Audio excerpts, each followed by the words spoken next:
Buenas noches, hermanos. Dios les bendiga. ¿Cómo están? Gracias a Dios, hermanos, que estamos aquí a media semana, pues para recargar baterías, ¿verdad, hermanos? Gracias a Dios, hermanos. Bien, hermanos, pues reciban un saludo de los pastores. Ellos, primeramente Dios, estarán por aquí el domingo, primeramente Dios, hermanos. Bien, vamos a compartir un tema, hermanos, que tiene como título la necesidad de predicar el Evangelio. La necesidad de predicar el Evangelio. Y pues vamos a orar, hermanos, vamos a poner este tiempo delante de Dios. Señor, te damos gracias.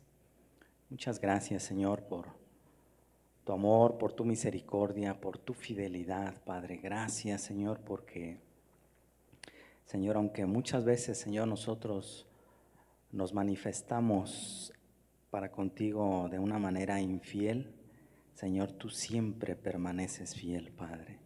Gracias por tu amor, por tu misericordia, por tu cuidado, por tu protección, Señor, sobre nuestras vidas, Padre. Señor, en esta hora queremos ponernos delante de ti, queremos disponer nuestro corazón para escuchar tu palabra. Señor, danos oídos espirituales, quita todo impedimento, Señor, para que tu palabra cumpla el propósito por el cual tú le envías hoy a nuestra vida, Padre. Bendecimos tu nombre, en el nombre de Jesús. Amén. Bien, hermanos, la necesidad de predicar el Evangelio. ¿Ustedes creen que haya necesidad, hermanos, de predicar el Evangelio? ¿Sí lo creen o no? ¿Sí? La pregunta es, ¿qué estamos haciendo tú y yo, hermanos? ¿Qué estamos haciendo para cumplir esa demanda de Dios hacia la vida de nosotros? Escuchen lo que voy a comentar, hermanos.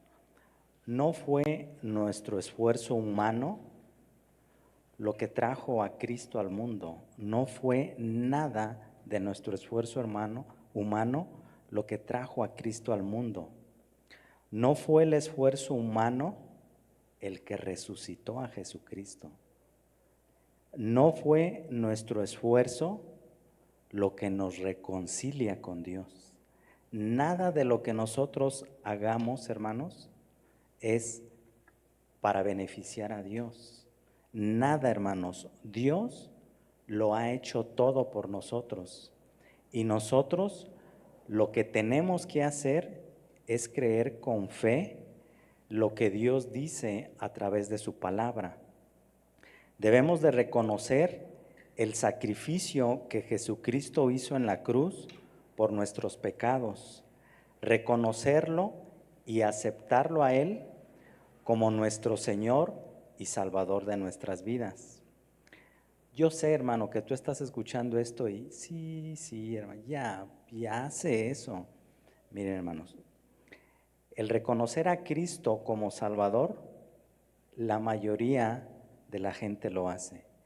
Pero reconocer a Cristo como su Señor es diferente. Salvador y Señor son dos cosas muy diferentes. La mayoría de la gente cree en Jesucristo como su Salvador. Pero cuando viene la demanda de parte de Dios que creamos y dependamos de Él como nuestro Señor, ahí ya las cosas ya cambian, ya no es tan fácil y tan sencillo. Pero para reconocer a Jesucristo, para creer en Él con fe y para reconocerlo como nuestro Señor y Salvador de nuestras vidas, pues hermanos, es necesario precisamente que se predique el Evangelio.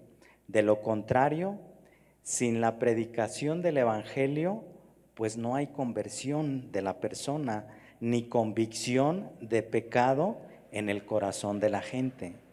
Lo único, hermanos, que puede cambiar la manera de pensar de una persona no son tus argumentos, no es que tú le estés insiste y insiste. Y mira mi experiencia con Dios. Y mira, lo único, hermanos, que puede cambiar la manera de pensar de una persona es la palabra, es el Evangelio. Y por eso la importancia de predicar el Evangelio. No lo que yo quiero, no mis experiencias, predicar el Evangelio. Acompáñame a Romanos 10, 13, por favor. Romanos 10, versículo 13. Sería muy bueno, hermanos, que hagas el siguiente ejercicio. Si tú vienes de trabajar y vienes cansado, sería muy bueno que hicieras el esfuerzo de anotar, hermano. Eso te va a ayudar a no estarte durmiendo.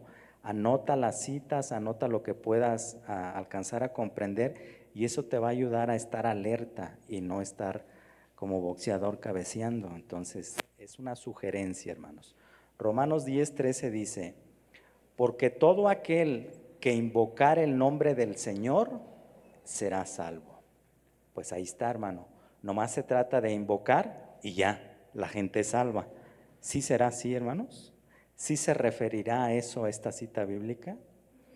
Miren, la palabra invocar, hermanos, viene del griego epikaleo y significa clamar por ayuda, llamar por nombre, apelar a alguien superior con autoridad. Eso es invocar, hermanos. Entonces, no se trata de que repite conmigo esta oración. Y si repites conmigo esta oración, ya eres salvo. No, eso no se refiere a la palabra invocar. Significa clamar por ayuda, pero un clamor, hermanos, de dentro del corazón, no solo de aquí, de dientes hacia afuera, sino un clamor desde el interior, llamar por nombre, apelar a alguien superior con una autoridad más alta. Entonces, vemos cómo invocar, hermanos, no es solamente hacer una pequeña oración, va mucho más allá, hermanos. Y vemos ejemplos en la Biblia de gente que invocó, que clamó. Mira, vamos a ver un ejemplo. Hechos 7, versículos 59 y 60, por favor. Hechos 7, 59 y 60 dice, y apedreaban a Esteban mientras él invocaba y decía, Señor Jesús, recibe mi espíritu. Y puesto de rodillas, clamó a gran voz, Señor, no les tomes en cuenta este pecado. Y habiendo dicho esto, durmió. Fíjense bien, Esteban, hermanos, en estos versículos es precisamente cuando lo estaban apedreando, hermanos. Cuando Esteban estaba a punto de morir. Y Esteban, hermanos, clamó, dice, mientras él invocaba y decía. ¿A quién invocaba, hermanos, Esteban? Ahí lo tienen en su Biblia. Dice, y decía, Señor. Esteban sabía, hermanos, a quién tenía que clamar, a quién tenía que invocar. Señor Jesús. Él conocía el nombre de Dios. Y en el versículo 60 dice, y puesto de rodillas, clamó a gran voz nuevamente, Señor. Esteban reconocía la autoridad que Jesucristo tenía, hermanos, y que tiene. Entonces vemos cómo invocar es reconocer una autoridad, clamar a alguien por su nombre. Vamos a ver otro ejemplo. Hechos 25, versículo 11 y 12. Hechos 25, 11 y 12. Dice la palabra, porque si algún agravio o cosa alguna digna de muerte he hecho, no rehúso morir, pero si nada hay de las cosas de que éstos me acusan, nadie puede entregarme a ellos. A César apelo. Entonces Festo, habiendo hablado con el consejo, respondió, a César has apelado, a César irás. El apóstol Pablo, hermanos, cuando le estaban acusando, él apeló, él clamó a alguien con autoridad, en este caso el César, hermanos. Entonces vemos cómo la palabra invocar va más allá de simplemente decir una frase, una oración. El ser humano debe invocar, debe clamar, debe de reconocer el señorío de Jesucristo sobre su vida, debe de reconocerlo como la máxima autoridad sobre el universo. De otra manera, si no hay invocación, si no hay un clamor reconociendo su necesidad de ayuda, la consecuencia es que no hay una salvación del alma.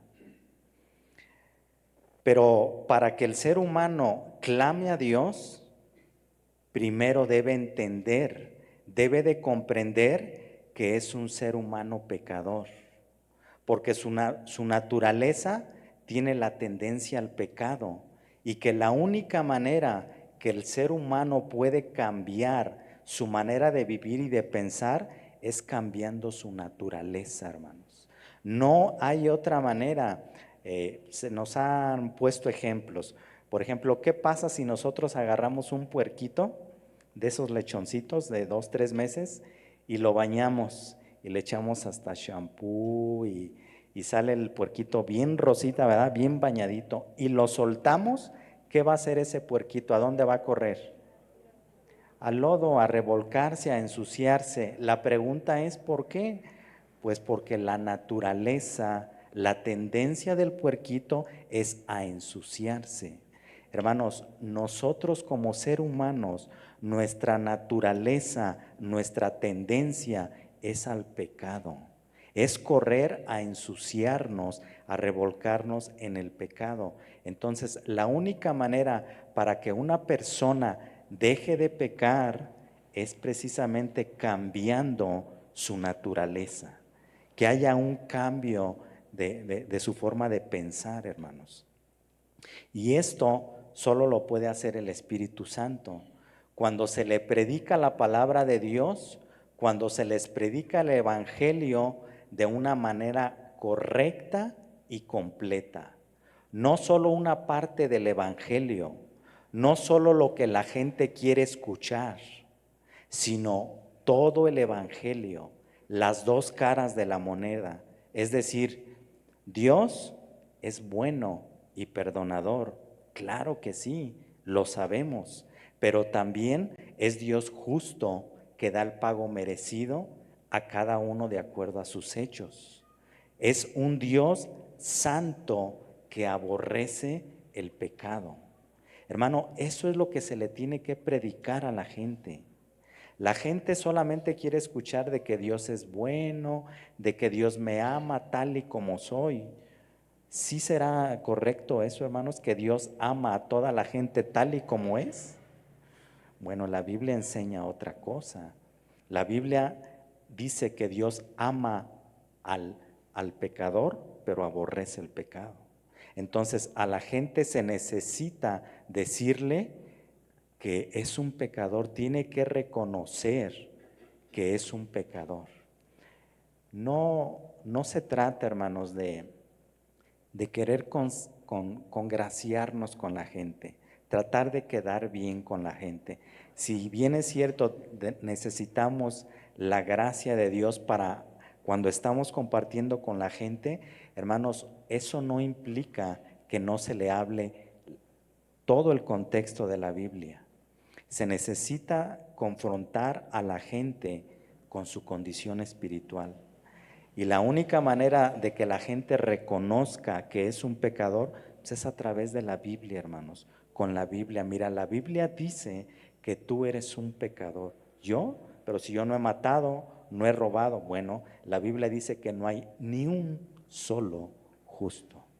Nadie que sea bueno. Entonces, ¿por qué me dices que eres bueno? ¿Por qué dices que eres justo? Pero con la Biblia, hermanos. La única manera que la gente puede ser confrontada con su realidad, pues es a través de la Biblia, hermanos. Salmo 19, versículos 7 y 8, por favor. Salmo 19, 7 y 8.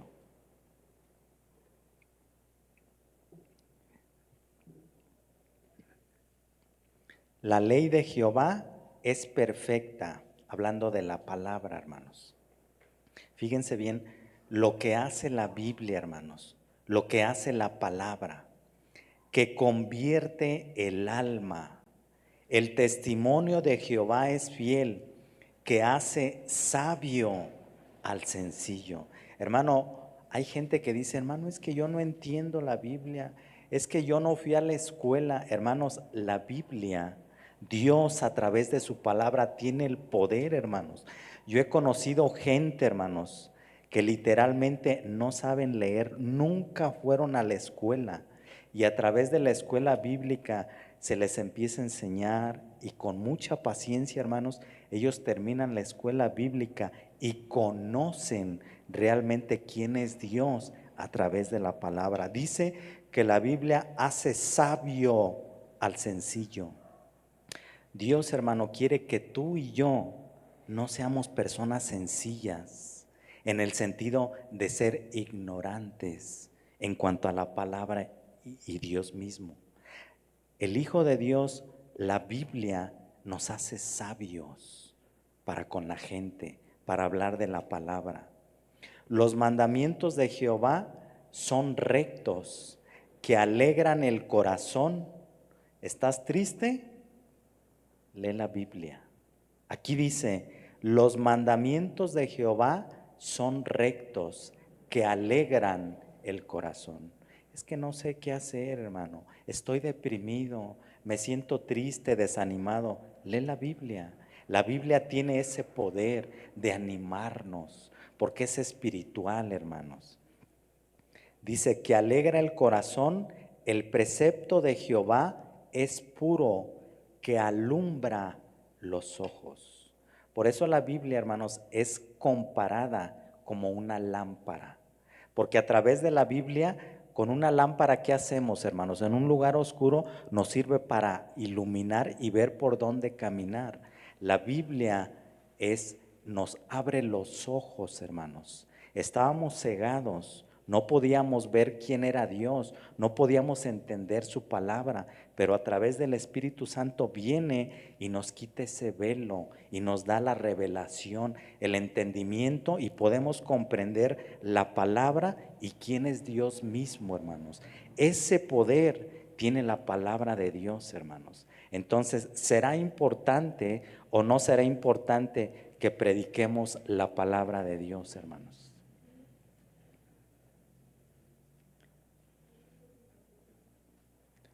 Pues hermanos, es de suma importancia, es de suma importancia que prediquemos la palabra de Dios. Esto nos habla de la absoluta, completa e integridad de la palabra de Dios. La palabra de Dios es perfecta y digna de confianza. La palabra de Dios es inerrable. Esto significa que es perfecta, sin ningún error. Es infalible. Se refiere a que la Biblia no falla. Es nuestra guía segura para crecer en nuestra fe y en nuestra vida práctica. Y todo esto, hermanos, lo hace Dios simple y sencillamente porque Dios es fiel. Nada más, hermanos. Todo lo hace Dios porque Él es fiel. Nada más.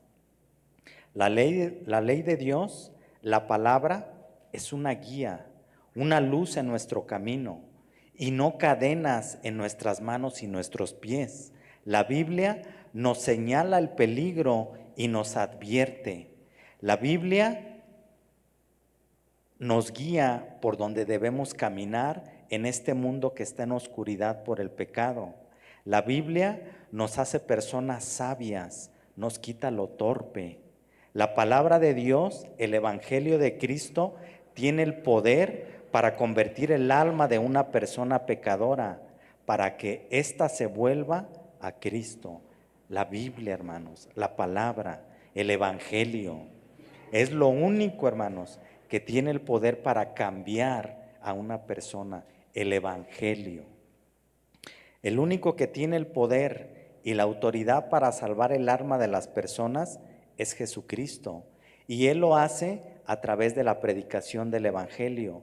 No existe ninguna otra persona que tenga el poder para salvar a las personas del castigo eterno. Solamente Jesucristo.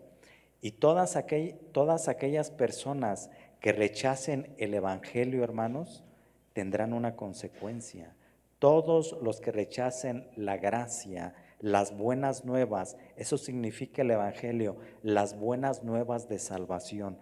¿Cuáles son las buenas nuevas? Que Cristo murió, pero resucitó, está vivo. Esas son las buenas nuevas de salvación. Hechos 4, versículo 11 y 12. Hechos 4, 11 y 12. Este Jesús es la piedra reprobada por vosotros los edificadores, la cual ha venido a ser cabeza del ángulo, y en ningún otro hay salvación, porque no hay otro nombre bajo el cielo dado a los hombres en que podamos ser salvos. El único que tiene el poder para salvar el alma de una persona es Jesucristo, hermanos. Nadie más, ningún santo, nadie. La fe en Jesucristo, en su obra expiatoria, es la única condición para ser salvo. Existen caminos y puertas en esta vida donde las personas caminan libremente por esos caminos y entran por esas puertas. Pero el final de esos caminos y de esas puertas no es el mismo, hermanos. Acompáñame por favor a Mateo 7, versículo 13 y 14.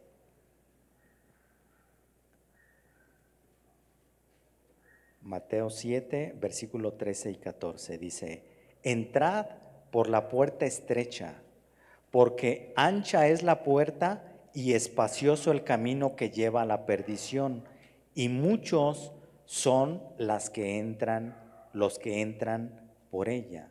Fíjense bien, y en el versículo 14 dice: porque estrecha es la puerta y angosto el camino que lleva a la vida, y pocos son los que la hallan. Hay un contraste aquí, hermanos. Para el camino ancho que lleva a la perdición, dice que muchos son los que entran por ella, a diferencia del camino angosto y la puerta estrecha, dice que pocos son los que la hallan. Hermano, en ese camino estrecho, en esa puerta estrecha, hermano, no se puede entrar con el pecado.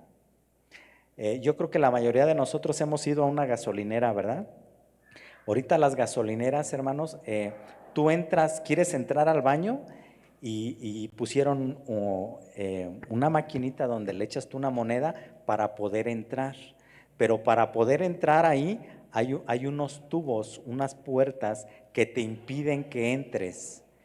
Y cuando pasas, hermano, solamente cabes tú. No puede entrar dos personas porque es muy estrecho el pasillito por donde entras. Hermano, el único camino para poder llegar a Cristo es estrecho. No podemos entrar con las maletas del pecado. Solamente es un espacio donde una sola persona puede entrar. El camino y la puerta ancha, las dos son las obras humanas, los deseos carnales, y que su destino o camino es la muerte. Ese es el camino y la puerta ancha, que su destino final es la muerte. A diferencia del camino estrecho y la puerta estrecha, es el camino de la fe en Jesucristo, pero su final y destino es la vida eterna. La pregunta es, ¿cuál de los dos caminos elegimos? ¿Por cuál decidimos caminar? ¿Por la puerta ancha, el camino espacioso, o por la puerta estrecha y el camino angosto? ¿Por cuál de los dos, hermanos? Pues por el estrecho, ¿no? Dijo aquel, pues ya ni viendo, hermano. O sea, nos conviene caminar por el camino angosto, esforzarnos por entrar por la puerta estrecha. Hermanos, ¿qué es más fácil? ¿Caminar por una calle ancha o por un pasillito angosto? ¿qué es más fácil, más cómodo? Pues la puerta ancha, ¿no? Ahora sí que vas a tus anchas, pero por el camino angosto cuesta trabajo. Hermanos, la vida cristiana es de mucho esfuerzo y de mucho trabajo. No es fácil, hermanos. Entonces necesitamos esforzarnos por caminar ese camino angosto, por tratar de entrar por esa puerta estrecha. Juan 10, del 7 al 9, por favor. Juan capítulo 10, versículo del 7 al 9. Volvió pues Jesús a decirles: de cierto os digo, yo soy la puerta de las ovejas. Todos los que antes de mí vinieron, ladrones son y salteadores, refiriéndose a los falsos maestros, a los falsos pastores. Pero no los oyeron las ovejas. Yo soy la puerta. El que por mí entrare será salvo, y entrará y saldrá y hallará pastos.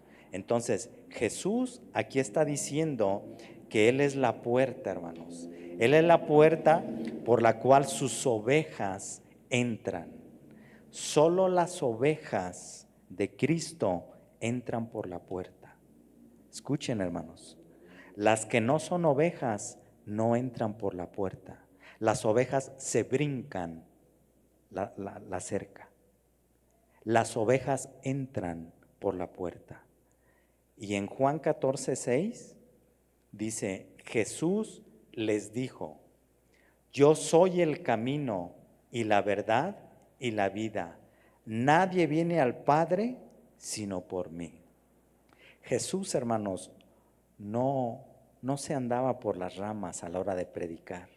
No les decía, mira, te voy a predicar, pero no te preocupes, si eres pecador, poco a poco, es que pues no es de golpe. No, hermano, Jesús es categórico y dice, yo soy la puerta, yo soy el camino. No está diciendo Jesús que hay varias puertas ni varios caminos. Él dice, yo soy el único camino y la única puerta segura para poder llegar al Padre. Ahora fíjense bien, hermanos, en estos versículos Jesús no es una puerta físicamente, ¿o sí, hermanos? Ni es un camino físicamente.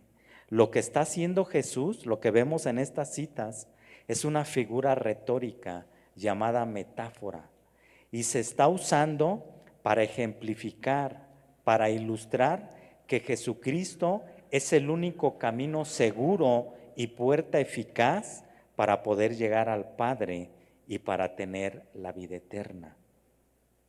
Existen muchos caminos y muchas puertas falsas y engañosas, pero ninguno de esos caminos ni de esas puertas falsas nos lleva para con el Padre. No nos puede ese camino ni esa puerta llevar al Padre ni darnos la vida, ni darnos la entrada para la vida eterna. Ninguno de esos falsos caminos ni falsas puertas que el mundo ofrece, hermanos. Jesucristo es la única persona con el poder y la autoridad de parte de Dios para perdonar pecados y para dar salvación a las personas. Y todo esto lo hace a través de la predicación del Evangelio. No hay otra manera, hermanos. Única y exclusivamente a través de la predicación del Evangelio. Romanos 10, versículo 9 y 10. Dice, que si confesares con tu boca que Jesús es el Señor y creyeres en tu corazón que Dios le levantó de los muertos, serás salvo. Porque con el corazón se cree para justicia, pero con la boca se confiesa para salvación. Pues ahí está, hermano, ahí está bien claro. Hay que repetir con mi boca y creer en mi corazón y listo, soy salvo. ¿Sí? ¿Sí será así, hermanos? Miren, vamos a ver 4 palabras de esos 2 versículos. vamos a ver confesar, Señor, creer y confesar con la boca. Vamos a ver el significado en su original de esas 4 palabras. Inciso A, la palabra confesar viene del griego homologeo y significa admitir, reconocer, declarar, decir. Entonces, admitir su culpa, su responsabilidad de lo que se le acusa, con una convicción interna, declarar abiertamente, hablar con libertad, reconocer el señorío de Cristo sobre mi vida. Es una confesión profunda, una convicción de lo que se está diciendo y haciendo de una manera voluntaria, no forzado ni obligado. Escuché hace algunos años, hermanos, el testimonio de un predicador. Él era exjudicial. Escuchen, hermanos, su manera de evangelizar. Él era exjudicial y dice que se había convertido al cristianismo, pero todavía usaba pistola. Y dice que cuando él iba a las comunidades, él les decía, o te arrepientes o te mato ahorita en este momento. Y él decía, no, hermano, pues la gente se convertía. ¿Será, hermanos? ¿Eso será en conversión? Dice de una manera voluntaria, desde el interior, reconocer que quién soy, cómo estoy delante de Dios. Es de una manera voluntaria reconocer el señorío de Cristo sobre mi vida, una confesión profunda con convicción de lo que se está diciendo. Repite conmigo estas palabras y está la persona. Sí, yo reconozco que soy, ya para que se calle ya para que me deje en paz. No, es una convicción de lo que estoy diciendo. Reconocer cómo estoy yo delante de Dios.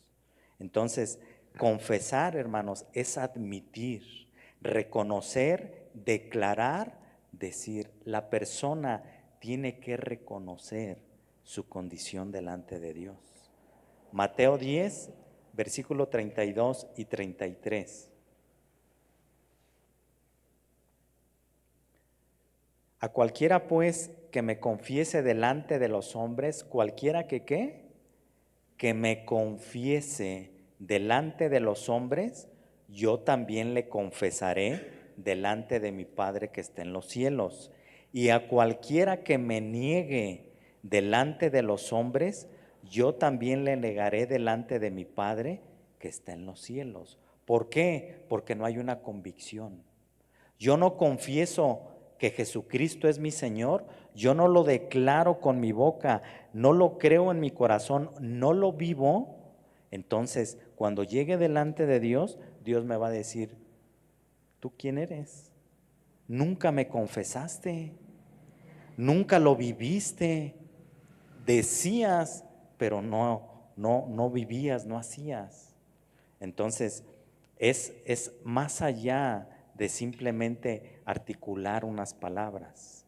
Inciso B, la palabra Señor del griego kurios significa soberano, dueño, amo, supremo en autoridad y poder.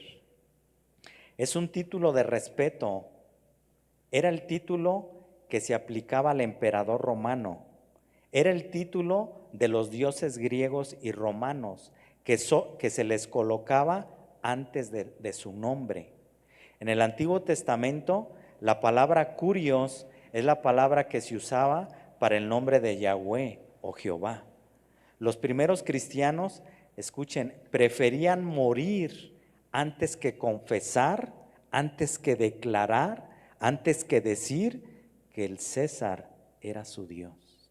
Ellos preferían morir antes de reconocer al César como su kurios, como su Señor. Hoy, hermanos, tristemente, gente que se dice cristiana se arrodilla delante de cualquier gente, pero dicen que son cristianos.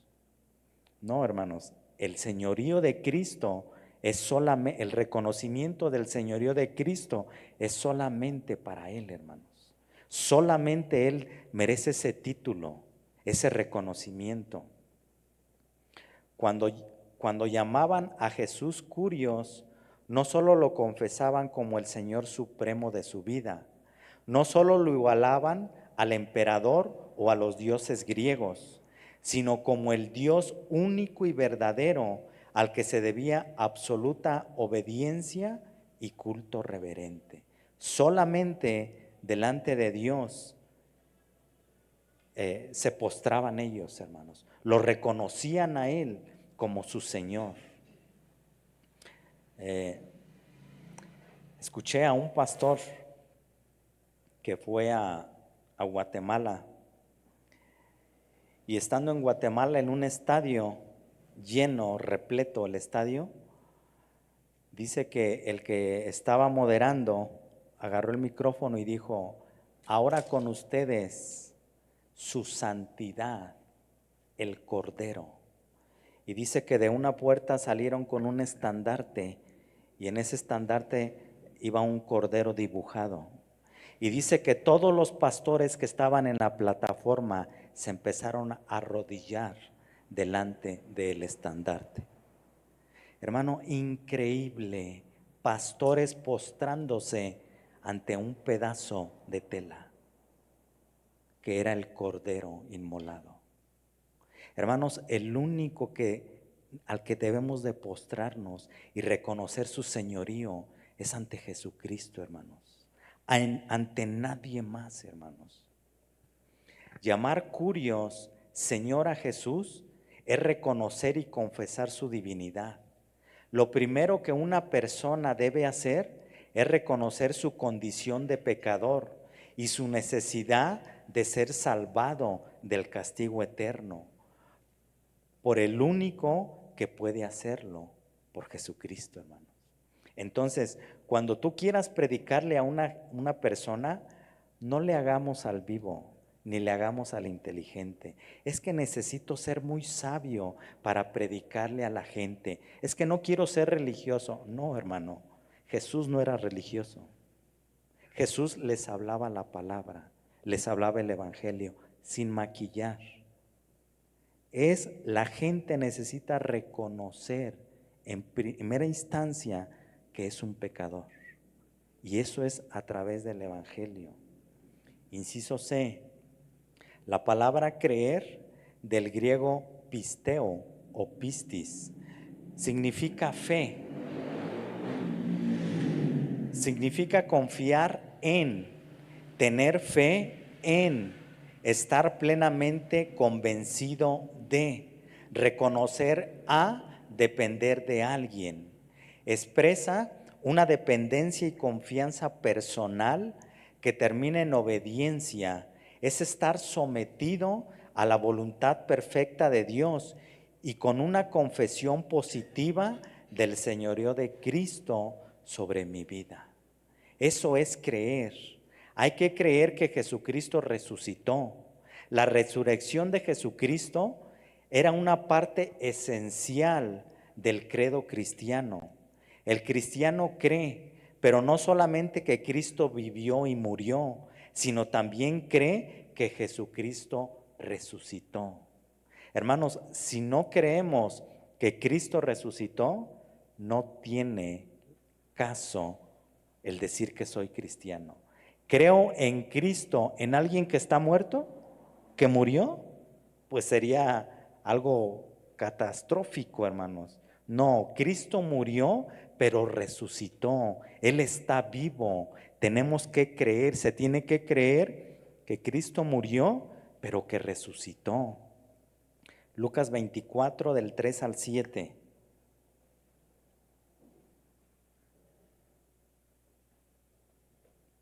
Dice, y entrando, no hallaron el cuerpo del Señor Jesús.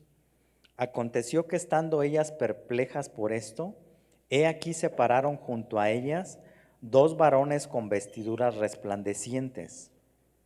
Y como tuvieron temor y bajaron el rostro a tierra, les dijeron: ¿por qué buscáis entre los muertos al que vive? Los ángeles, hermanos, encontraron aquí a María Magdalena cuando fueron a buscar el cuerpo de nuestro Señor Jesús. Dice que no lo encontraron y se les aparecieron unos ángeles. Y los ángeles le dicen: ¿por qué buscan entre los muertos al que vive? No está aquí, sino que ha resucitado. Acordaos de lo que os habló cuando aún estaba en Galilea, diciendo: es necesario que el Hijo del Hombre sea entregado en manos de hombres pecadores y que sea crucificado y resucite al tercer día. Es increíble, hermanos, que Jesús les decía a sus discípulos: miren, va a pasar esto. Yo voy a ser entregado, me van a matar, pero voy a resucitar. Jesús se los había dicho, hermanos. Y cuando pasó, hermanos, ellos no creían, no estaban conscientes, no se acordaban de lo que Jesús ya se los había dicho.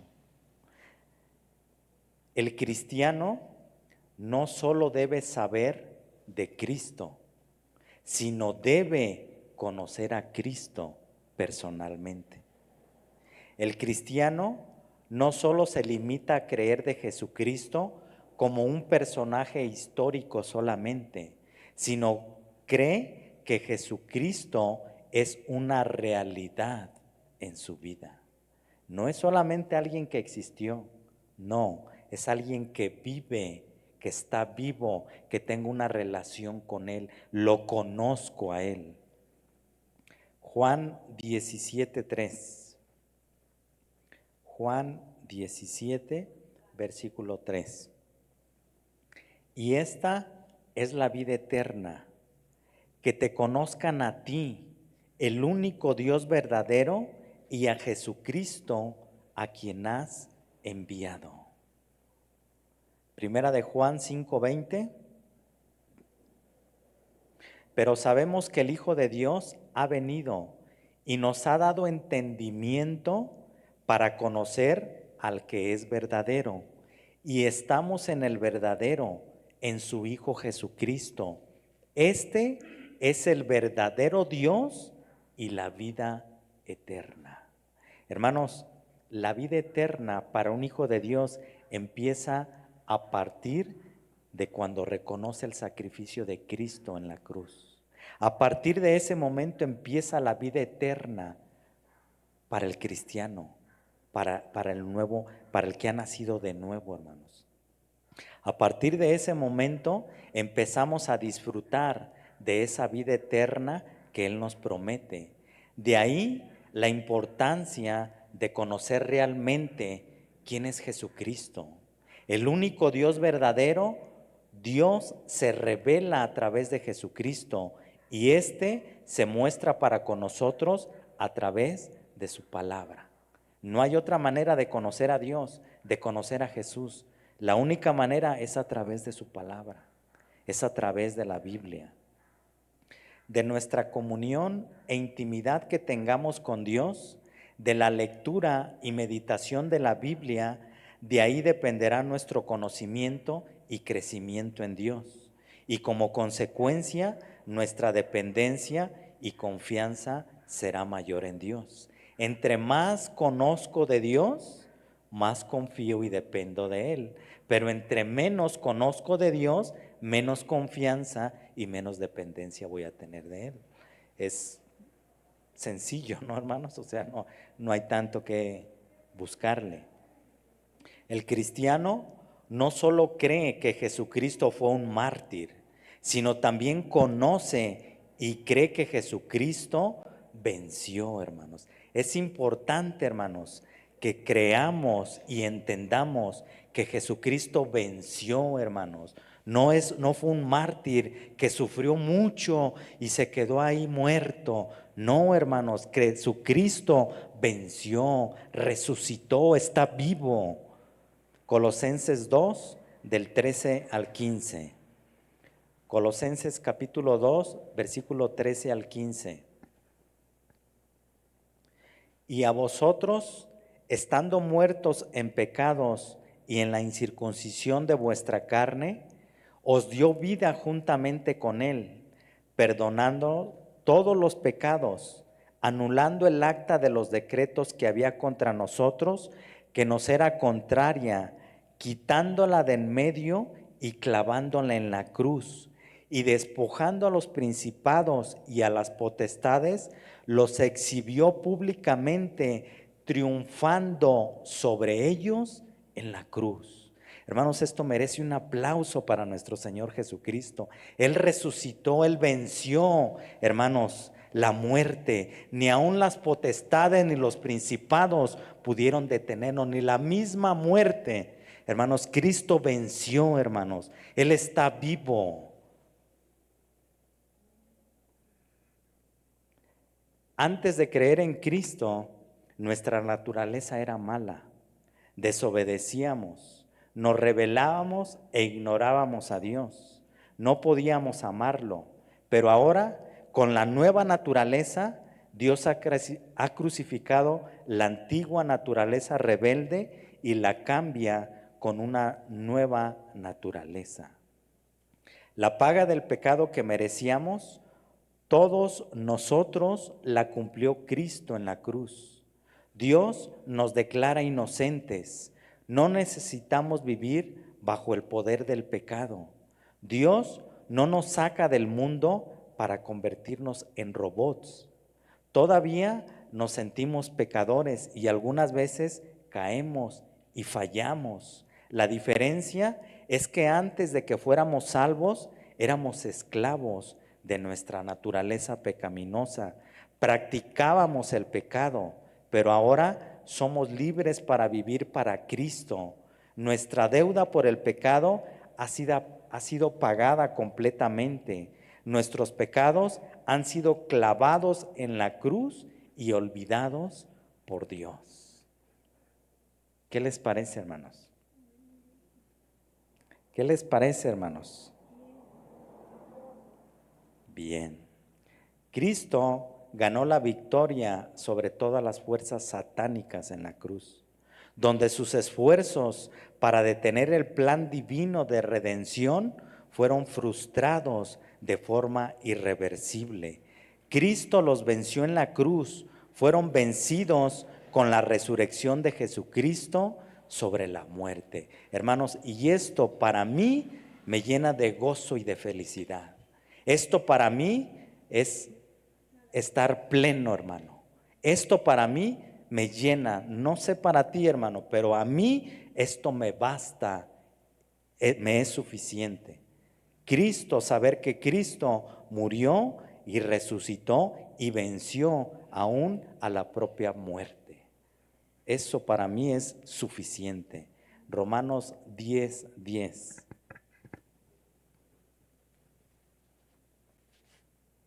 Romanos 10:10, por favor, hermanos.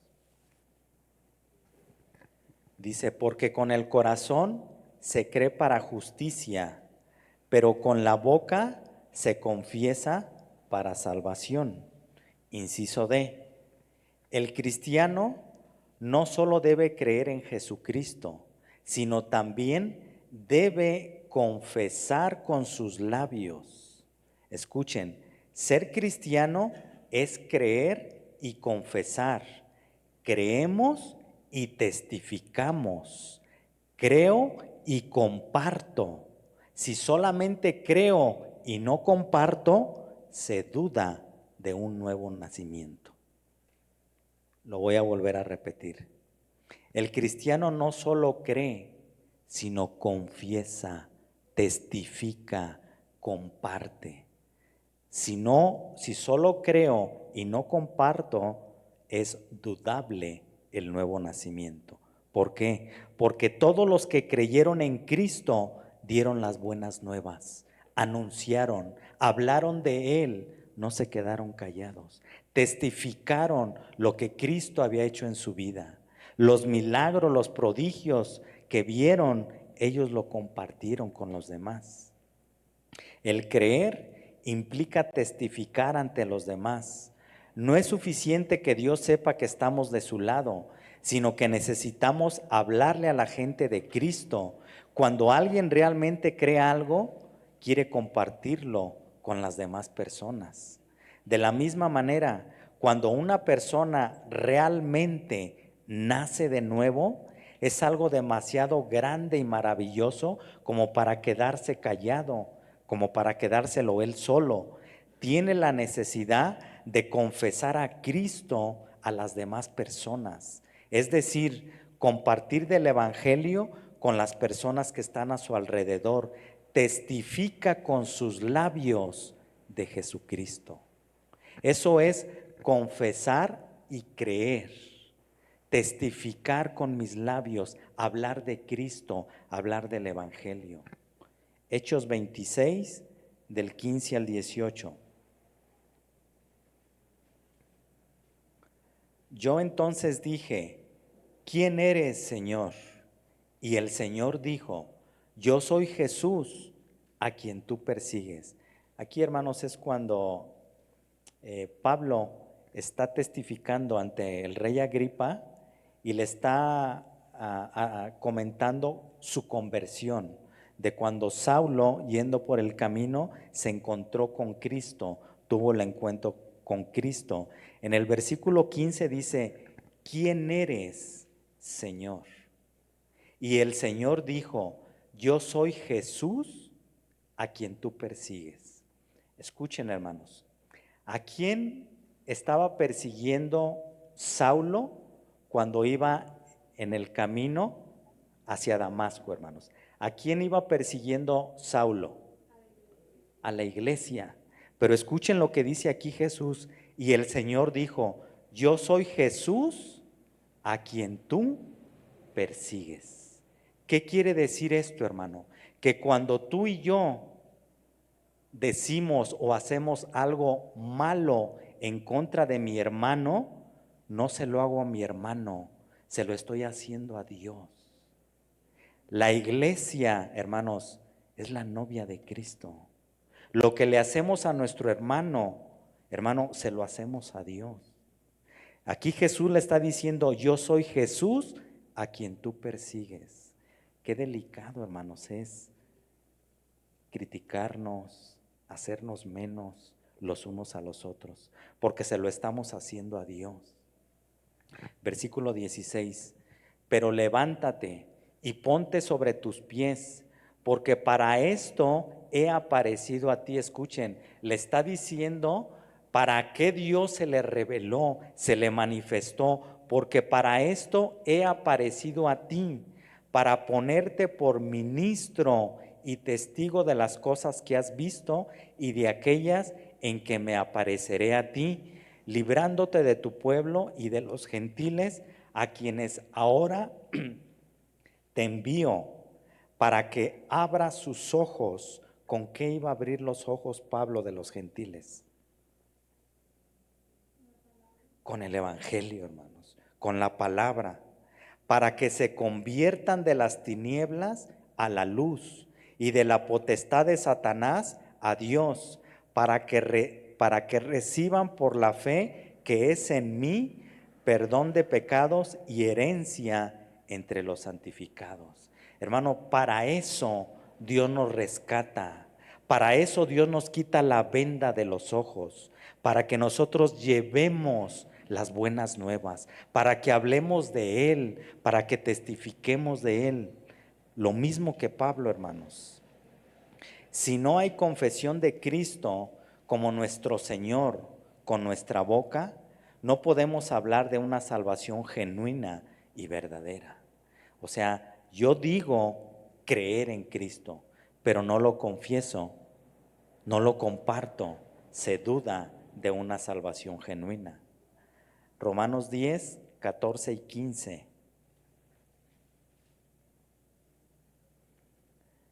¿Cómo pues invocarán a aquel en el cual no han creído? ¿Y cómo creerán en aquel de quien no han oído? ¿Y cómo oirán sin haber quien les predique? ¿Y cómo predicarán si no fueren enviados? como está escrito, cuán hermosos son los pies de los que anuncian la paz, de los que anuncian buenas nuevas. El apóstol Pablo en estos versículos usa una serie de preguntas retóricas, donde la respuesta a esas preguntas va implícita en la misma pregunta. Lo que Pablo, inspirado por el Espíritu Santo, quiere enseñar es precisamente la necesidad de predicar el Evangelio. Y puede predicar el Evangelio para que la gente que escucha ese Evangelio proceda a un genuino arrepentimiento y puedan ser salvos a través de escuchar con fe la predicación del Evangelio. Es importante, hermanos, que cuando se predica el Evangelio, hermanos, la gente que escucha el Evangelio, la palabra, las buenas nuevas, tiene que escucharlo con fe. ¿Escucharon eso, hermanos? Si tú no escuchas con fe, de nada sirve lo que escuchaste. Hebreos 11:6.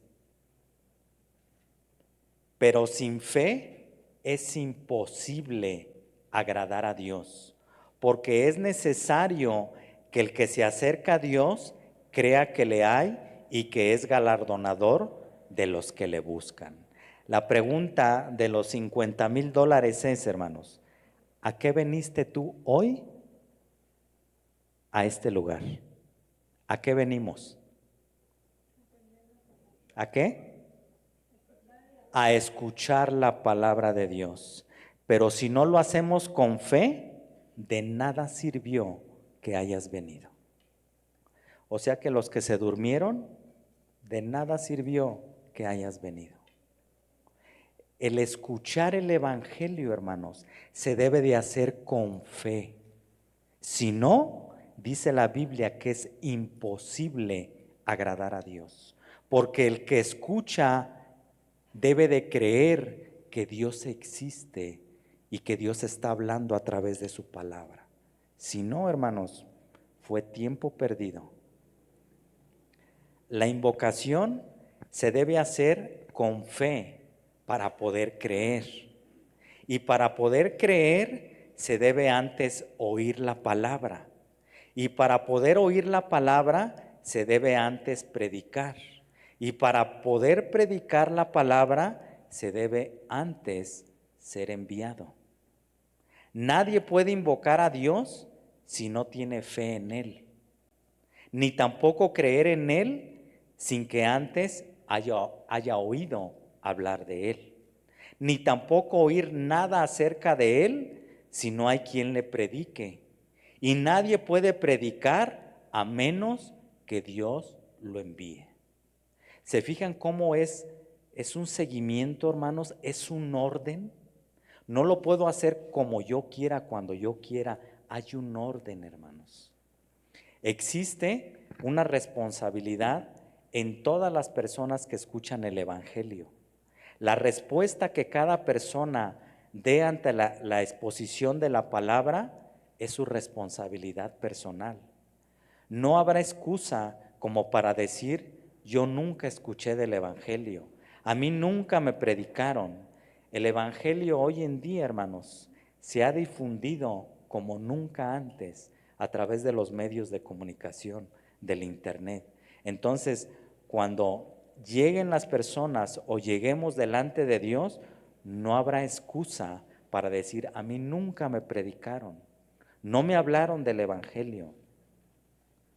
Entonces, de la respuesta que demos ante la exposición del Evangelio, hermanos, es una responsabilidad personal. Salmo 19 del 1 al 4, hermanos. Salmo 19 del 1 al 4. Dice: los cielos cuentan la gloria de Dios y el firmamento anuncia la obra de sus manos. Un día emite palabra a otro día y una noche a otra noche declara sabiduría. No hay lenguaje ni palabras ni es oída su voz. Por toda la tierra salió su voz, y hasta el extremo del mundo sus palabras. En ellos puso su tabernáculo para el sol. Está hablando, hermanos, que la misma creación, la gente, hermanos, con el simple hecho de voltear y ver la creación, debería de creer en Cristo y proceder a un arrepentimiento. Con solo contemplar la creación de Dios, tendrían que reconocer que delante de esa creación tan espléndida, hermanos, existe un creador. Detrás de esa creación hay un creador. Los cielos son una evidencia de la existencia de Dios, de su poder, de su amor y cuidado. Por eso decir que el universo surgió por casualidad, de la nada, es absurdo y ridículo. La teoría del Big Bang. Hermanos, se necesita más fe para creer en esa teoría que para creer en la palabra de Dios, hermanos.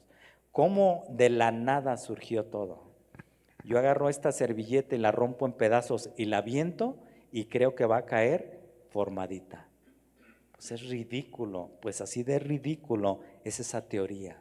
Creer que de la nada surgió el universo. No, detrás de la creación está un creador y es Dios. Su diseño, su orden, sus pruebas de que hay un creador que intervino de forma personal. La misma creación, la naturaleza, proclaman la existencia de Dios. Ahora bien, esto no cancela la necesidad de predicar el Evangelio, las buenas nuevas de salvación, y que se encuentran en su palabra. Debemos seguir predicando el Evangelio. La naturaleza proclama la existencia de Dios, pero en la Biblia nos habla y nos enseña de la salvación, de cómo la gente puede tener esa salvación para sus almas. Si bien es cierto, la creación proclama la existencia de Dios, en la Biblia es la única que puede cambiar la manera de pensar de la gente. Entonces, por eso, hermanos, la importancia de predicarles el Evangelio, para que el alma de las personas pueda ser salva del castigo eterno.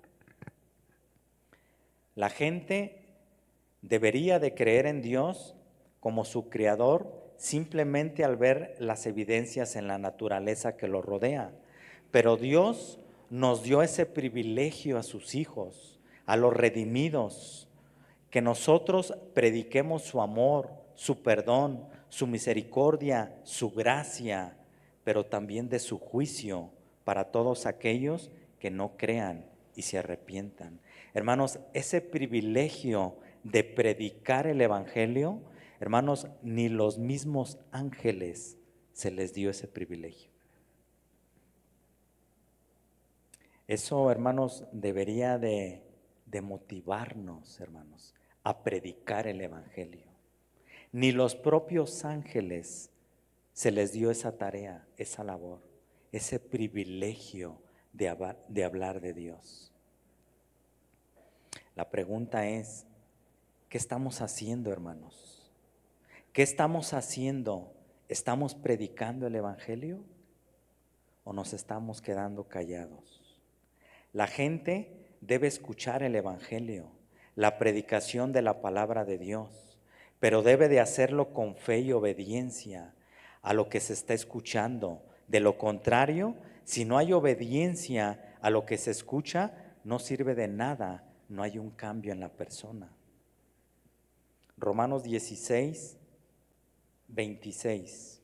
Romanos 16, 26. Pero que ha sido manifestado ahora y que por las escrituras de los profetas, según el mandamiento del Dios eterno, se ha dado a conocer a todas las gentes para que obedezcan a la fe.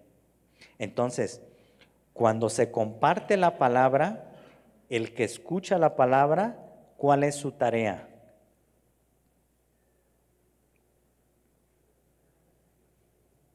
El que escucha la palabra, ¿cuál es su tarea?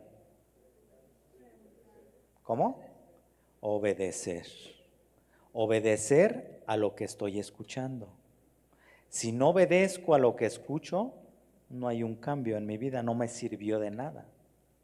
Entonces es importante, hermanos, e indispensable venir a los servicios, porque se predica la palabra, crecemos en conocimiento de Dios, pero es de suma importancia, hermanos, que escuchemos con fe y obedezcamos lo que escuchamos. Si no, pues no sirvió de nada, hermanos. Predicar el Evangelio es un mandamiento de parte de Dios. Es una responsabilidad personal, no grupal, escuchen. El predicar el Evangelio es una responsabilidad personal de cada uno de nosotros. No es una responsabilidad personal. ¿Por qué digo esto? No es necesario que en una iglesia haya un grupo de evangelismo. Si Dios levanta un grupo de evangelismo, gloria a Dios, gracias a Dios. Pero no es necesario que haya un grupo de evangelismo para predicar la palabra. El mandamiento es personal. Marcos 16, versículo 15 y 16. Y les dijo: id por todo el mundo y predicad el evangelio a toda criatura. El que creyere y fuere bautizado será salvo, mas el que no creyere será condenado. No es indispensable y necesario tener un grupo de evangelismo en una iglesia para predicar la palabra. Si Dios levanta un grupo, gracias a Dios. Pero si no hay un grupo en la congregación, individualmente, todos los que formamos la iglesia de Cristo somos responsables de predicar el evangelio a los inconversos. Ese es el mandamiento de parte de Dios. Mateo 28, del 18 al 20. Y Jesús se acercó y les habló diciendo: toda potestad me es dada en el cielo y en la tierra. Por tanto, id y haced discípulos a todas las naciones, bautizándolos en el nombre del Padre y del Hijo y del Espíritu Santo, enseñándoles que guarden todas las cosas que os he mandado, y he aquí, yo estoy con vosotros todos los días hasta el fin del mundo. Amén. Jesucristo tiene toda la autoridad en el cielo y en la tierra. Y es con esa autoridad, hermanos, que nos delega la responsabilidad de predicar su evangelio. Es indispensable e importante que estemos siempre bajo la autoridad de Dios y bajo las autoridades que Dios ha delegado. Escuchen esto, hermanos. Si bien es cierto que es una responsabilidad personal predicar el evangelio, siempre debemos de hacerlo bajo la autoridad delegada por Dios. En este caso es el pastor. No es sano ni correcto predicar el evangelio de Cristo sin Cristo, sin su autoridad, sin su respaldo y sin su cobertura. No es sano ni correcto, hermanos, predicar el evangelio si no ha sido enviado, si no ha sido discipulado, si no ha sido enseñado. Porque ¿qué vas a enseñar? ¿Qué vas a predicar?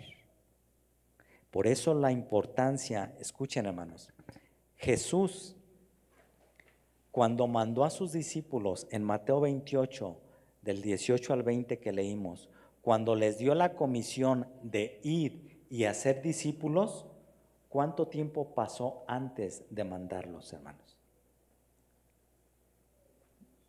3 años, 3 años y medio.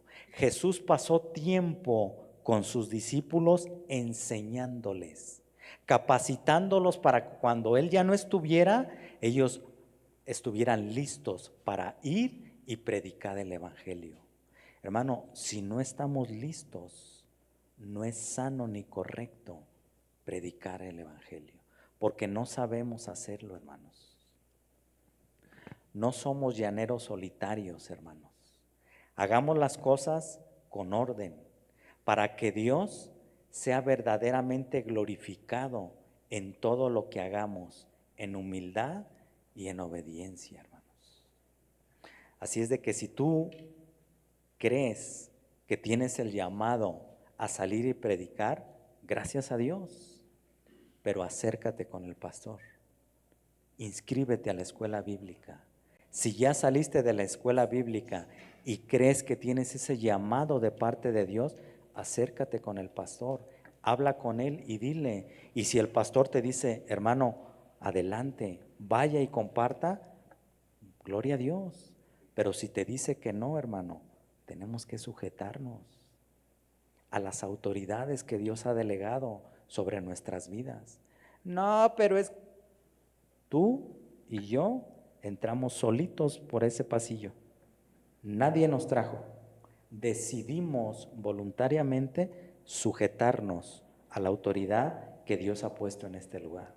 Entonces, sujetémonos con humildad y obediencia ante lo que Él nos diga. Obviamente, todo de acuerdo a la palabra, y sabemos que así es, hermanos.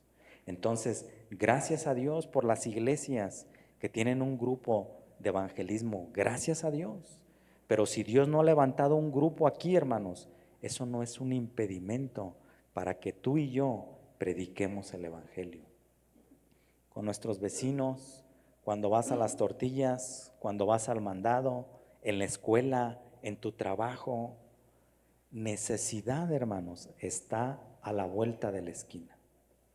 Entonces, pues ahí está la oportunidad y a la misma vez la responsabilidad de predicar el evangelio, pero de un evangelio completo.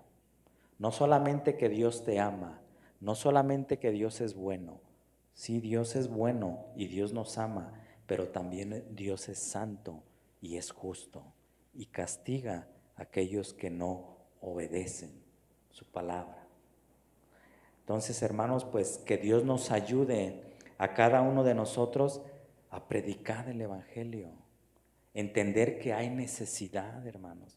Miren, hermanos, si tú y yo, escuchen, si tú y yo dispusiéramos nuestro corazón y le dijéramos hoy a Dios, Señor, ayúdame, dame la gracia para lo que resta del año, compartirle a una persona y poderla traer a los pies de Cristo, hermano, con eso la haríamos.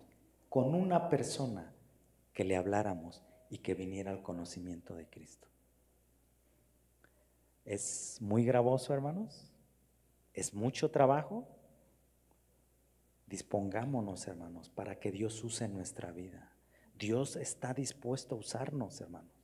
Pero muchas veces nosotros no queremos desgastarnos, no queremos invertir tiempo. Es que voy a tener que ir allá y visitarlo, y mi tiempo, y mi novela. No, pues así no, hermanos. Necesitamos desgastarnos, invertir tiempo en la obra. Dios, Jesucristo, hermanos, dio todo de su vida. Se desgastó, hermanos, hasta la última gota de su sangre. Y tú y yo, hermanos, ¿qué estamos haciendo? ¿Qué hacemos para la obra de Dios, hermanos? Necesitamos la necesidad de predicar el evangelio, hermanos. Amén. Vamos a orar, hermanos, vamos a terminar. Vamos a darle gracias a Dios. Señor, queremos darte gracias. Muchas gracias, Padre. Gracias por tu sacrificio, por lo que hiciste en la cruz del Calvario. Gracias por tu sangre que derramaste por nuestros pecados, por tu cuerpo que fue traspasado por nuestras rebeliones, Señor. Gracias, Señor, porque tú sí dispusiste de tu tiempo, de tus fuerzas, para capacitar a gente, para prepararlos, para que cuando tú ya no estuvieras, ellos estuvieran listos para seguir tu obra. Señor, ayúdanos, los que estamos aquí, los que están escuchando la transmisión, que esa sangre y que ese cuerpo no sea en vano, Padre. Que tu sacrificio, Señor, verdaderamente, Señor, nosotros podamos entenderlo, vivir, Señor, para tu gloria, para tu honra. Desgastarnos, Señor, como tú te desgastaste por cada uno de nosotros. Señor, las almas, la gente se está perdiendo. Y tú nos has delegado esa responsabilidad, esa tarea tan importante. Señor, ayúdanos a valorarlo. Ayúdanos a disponernos, Señor. Pon ese querer como el hacer conforme a tu buena voluntad, Padre, en cada corazón de los que estamos aquí, Señor. Gracias, Padre, porque tu Espíritu Santo es el que nos redarguye, pero es también el que nos fortalece, el que nos anima, el que nos exhorta. Gracias, Padre, porque no estamos solos, te tenemos a ti, tenemos tu poderoso Espíritu Santo, tenemos tu palabra que tiene el poder para transformar el alma. Gracias, Señor, porque tenemos una iglesia donde ser edificados a través de tu palabra. Gracias porque tenemos un pastor que nos alimenta con tu palabra, Señor. Gracias, Señor, por todo lo que has hecho por nosotros. Ayúdanos a poder nosotros predicar tu evangelio, tu palabra, Padre, para tu gloria y para tu honra. En el nombre de Jesús, amén. Bien, hermanos, pues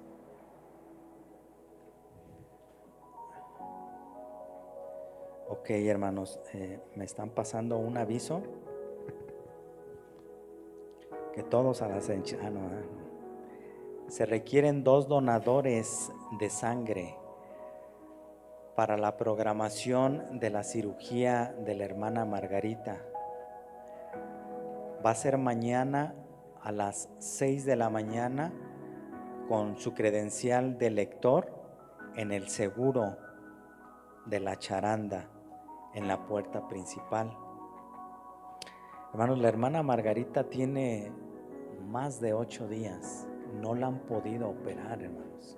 Ella está internada y ahorita nos está notificando que necesitan 2 donadores de sangre. Si tú puedes y tienes la disposición de hacerlo, hermano, es una muy buena oportunidad. 2 donadores de sangre a las 6 de la mañana en la puerta principal del Seguro Social de la Charanda con su credencial de lector, hermanos. Si tú puedes, hermano, pues gracias a Dios a las 6 de la mañana mañana. Pues hermanos, Dios les bendiga, que pasen buenas noches, nos vemos el domingo, primero Dios. Dios les bendiga, hermanos.